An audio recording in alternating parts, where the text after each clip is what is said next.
Mayors and police chiefs from several of the cities say they are complying with the law and have asked for a clarification of what exactly constitutes a sanctuary city.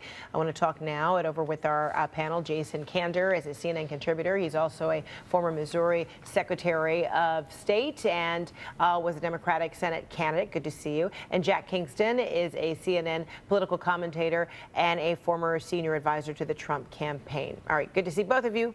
So, Jack, let me begin with you. So the Trump administration says releasing undocumented immigrants without informing immigration authorities is feeding the problem.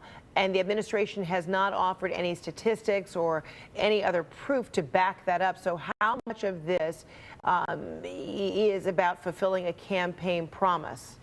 Well, I think our immigration problem was not just created in the last several years. It's been festering for many years, and so to fix it, there's not really a good starting point. We're divided as a nation, divided as cities, and in law enforcement even. So I think what the administration is doing is they're taking a number of steps.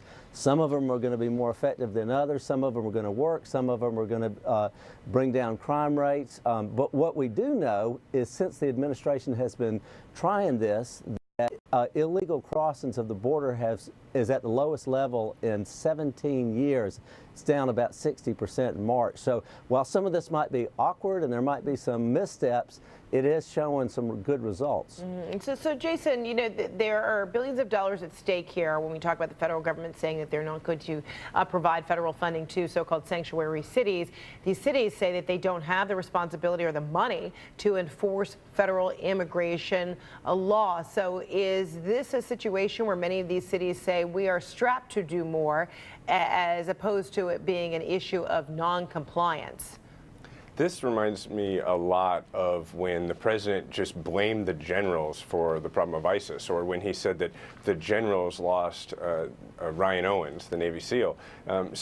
That's what this situation reminds me of, because you have Jeff Sessions essentially blaming police departments that are saying, hey, we're doing everything we can to comply with federal law and at the same time actually police our city. And so the Trump administration has a tendency to criticize people who are on the ground trying to do the actual work. So go ahead, Jack. Well, actually, I think that they want to get behind the people who are on the ground doing the work. I believe that most law enforcement is supportive of this. I think it's the city halls and the county commissions, the political decision makers, who are telling them otherwise. They know that if they have somebody who's an illegal alien released into their city 3 or 4 times, who in many cases has already been found guilty of violent offenses or drug abuses or drug peddling or something like that, they don't want them on the streets. But it's the mayor who's worried about the vote that's making calling the shots, and I think that that's where the rub is. So Attorney General Jeff Sessions, you know, got some criticism this week for comments that he made on the federal judge in Hawaii who blocked President Trump's travel ban. Take a listen. I really am amazed that a judge sitting on an island in the Pacific can issue an order that stops the President of the United States from what appears to be clearly his statutory and constitutional powers. He later said that he was not trying to criticize the judge. You know, he came on CNN yesterday and tried to clarify. So, you know, Jason, does this kind of deepen the problem for this administration to try to defend its travel ban and also move forward on its efforts of building a wall with the U.S. government and hopefully Congress, in the Trump administration's view, funding it? I mean, how does this set the week ahead, as this administration says legislatively it wants some wins?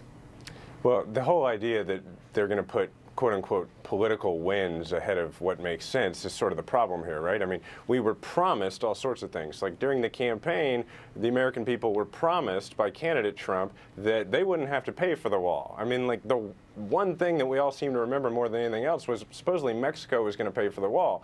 Well, now, in order to get this stuff done within 100 days, he's willing to potentially shut down the government, and because this is so expensive, and then make the American people pay for this wall. And then when it comes to the Muslim ban, the idea that the Attorney General of the United States is surprised that a federal judge in a state, you know, which who cares if it's an island in the Pacific? It's one of the 50 states that they can step forward and say this is not constitutional, just like the last ban was not constitutional. So, look, their whole MO here is just blame everybody else for the fact that they're not getting the job done on national security and the president's not keeping his promises.